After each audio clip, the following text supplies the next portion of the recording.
नमस्कार दोस्तों, मैं राजकुमार मौर्य प्रखर इंडिया यूट्यूब चैनल में आपका स्वागत है।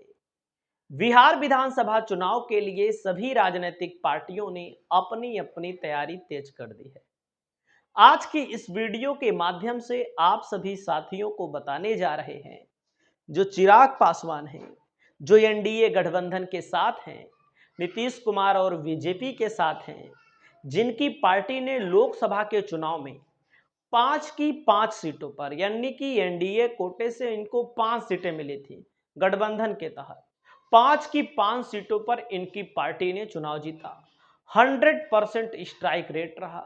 इनकी पार्टी को विधानसभा में कौन कौन सी सीटें मिलने जा रही हैं और इनके कौन कौन से दावेदार, इनके कौन कौन से उम्मीदवार चुनाव लड़ने जा रहे हैं, पूरी वीडियो को देखिएगा। चैनल पर पहली बार आए हैं तो चैनल को सब्सक्राइब करिएगा।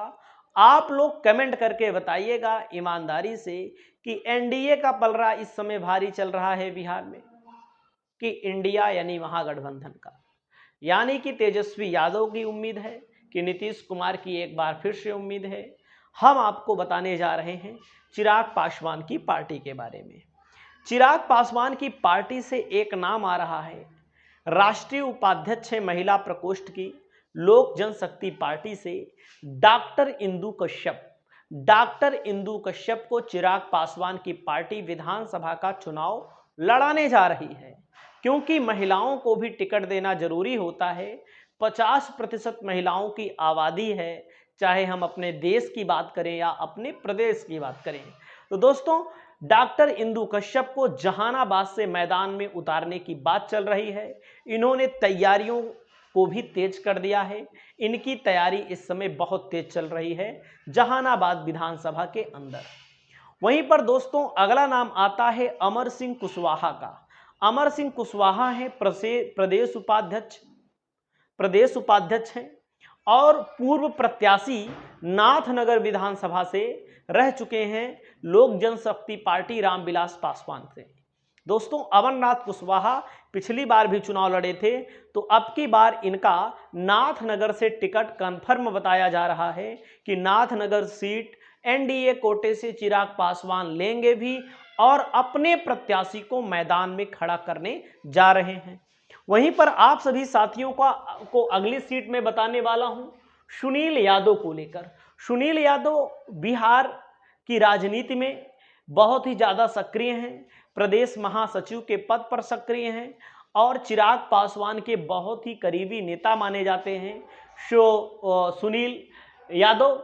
और वैसे भी आप सब जानते हैं, यादव का वोट बैंक तो माना जाता है लालू प्रसाद यादव की पार्टी, लेकिन ऐसा नहीं है। प्रत्याशी जब उतरते हैं तो लोग बिरादरी के मुंह में भी वोट देते हैं और अपनी पार्टी की विचारधारा को भी लेकर वोट देते हैं। तो दोस्तों, इनको अरवल विधानसभा से चुनाव लड़ाया जाएगा। अगला नाम आता है दोस्तों आरजेडी की विधायक वीना सिंह का।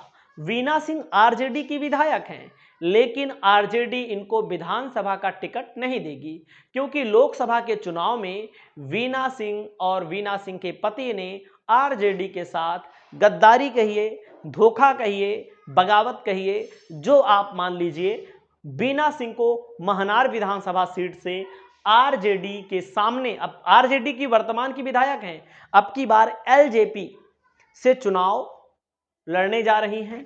वहीं पर दोस्तों, अगला नाम मैं बताता हूं और तरैया विधानसभा सीट से सुधीर सिंह निर्दलीय चुनाव लड़े थे, लेकिन अब की बार एलजेपी चिराग पासवान की पार्टी से तरैया विधानसभा सीट पर इनकी दावेदारी बहुत मजबूत है। इन्होंने तैयारी भी तेज कर दी है, चिराग पासवान से मुलाकात भी कर ली है।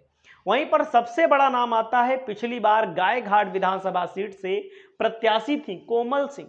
इनकी माताजी सांसद हैं और राजनीतिक घराने से आती हैं और इनका टिकट कंफर्म है, क्योंकि इनको गायघाट से पक्का लड़ाया जाएगा और चुनाव लड़ी थी तो लगभग 40,000 वोट भी इनको मिला था। आप ये समझ सकते हैं, बहुत मजबूत चुनाव लड़ा था, तो इनका टिकट कंफर्म है। गायघाट विधानसभा सीट, विधानसभा चुनाव 2025। वहीं पर महुआ का मतलब आप समझ सकते हैं, जहां पर इस समय तेज प्रताप यादव ने महागठबंधन से अलग क्योंकि लालू प्रसाद यादव ने, तेजस्वी यादव ने, राबड़ी यादव ने उनको पार्टी से भी और घर से भी निकाल। तो हम यहां पर एलजेपी की बात कर रहे हैं। एलजेपी से संजय सिंह चुनाव लड़ते हुए नजर आएंगे। तेज प्रताप होंगे, वहां के विधायक मुकेश रोशन हैं। तेज प्रताप इसके पहले भी विधायक रह चुके हैं उसी सीट से। वहीं पर दोस्तों महुआ सीट से मैंने आपको बता दिया। और अगली सीट है दोस्तों अलौली। अलौली में मैं आपको जानकारी के लिए बताना चाहूंगा, इस सीट को हर हाल में चिराग पासवान लेंगे, क्योंकि अलौली से पहली बार चिराग पासवान के पिता रामविलास पासवान, जिनके पुत्र हैं चिराग पासवान, उन्होंने अलौली सीट से ही चुनाव जीता था पहली बार। अब आप समझ सकते हैं, क्योंकि उनकी राजनीतिक विरासत के तौर पर जानी जाती है। और वहीं पर मैं आपको बताना चाहूंगा, उधर से जो क्या नाम है, इनके चाचा हैं पशुपतिनाथ पारस, वो महागठबंधन से इस सीट को लेने में कोई कसर नहीं छोड़ने वाले हैं। और यहां से अब की बार चिराग पासवान अलौली से यशराज पासवान को मैदान में उतार सकते हैं। यशराज पासवान अब की बार चुनाव लड़ सकते हैं अलौली से। यशराज पासवान का टिकट कंफर्म माना जा रहा है। वहीं पर दोस्तों चकाई की भी सीट अब की बार एलजेपी लेने जा रही है। चकाई की सीट पर मैं आपको बताना चाहूंगा, रविशंकर पासवान को एलजेपी रामविलास पासवान की पार्टी से लड़ाया जाएगा। वहीं पर दोस्तों अगली सीट है सिकंदरा पर भी पूरी की पूरी पैठ है एलजेपी यानी कि चिराग पासवान सिकंदरा की भी सीट को लेने जा रहे हैं। यहां से सुभाष पासवान, जो पिछली बार चुनाव लड़े थे, हार गए थे लेकिन बहुत अच्छा चुनाव लड़े थे, युवा नेता हैं, इनका टिकट कंफर्म बताया जा रहा है। इनको तैयारी करने के लिए कह दिया गया है। वहीं पर गोविंदगंज विधानसभा चुनाव, गोविंदगंज को लेकर के जो खबर आ रही है दोस्तों, राजू तिवारी हैं, लोक जनशक्ति पार्टी रामविलास के युवा प्रदेश अध्यक्ष हैं, युवा अध्यक्ष हैं, समझ सकते हैं। तो राजू तिवारी का भी टिकट चिराग पासवान ने लगभग कन्फर्म कर दिया है, इनको चुनाव लड़ाया ही जाएगा। वहीं पर अगली सीट है दोस्तों रफीगंज की विधानसभा सीट। रफीगंज की विधानसभा सीट पर प्रमोद कुमार सिंह का नाम सामने आ रहा है। प्रमोद कुमार सिंह ने अपनी तैयारी यहां पर तेजी से आगे बढ़ा दी है और इनको भी तैयारी करने के लिए कह दिया गया है। ब्रह्मपुर सीट है दोस्तों, ब्रह्मपुर सीट पर हुलास पांडे, जो चिराग पासवान के बहुत ही करीबी माने जाते हैं, चिराग पासवान के करीबी पर ईडी की रेड हुई थी, तो चर्चा पूरे बिहार में थी, पूरे देश में थी कि चिराग पासवान के करीबी के ऊपर क्यों ईडी की रेड मारी गई। वहीं पर दोस्तों मैं आपको बताना चाहूंगा, सोनबरसा की विधानसभा सीट पर भी चिराग पासवान की पार्टी लड़ेगी।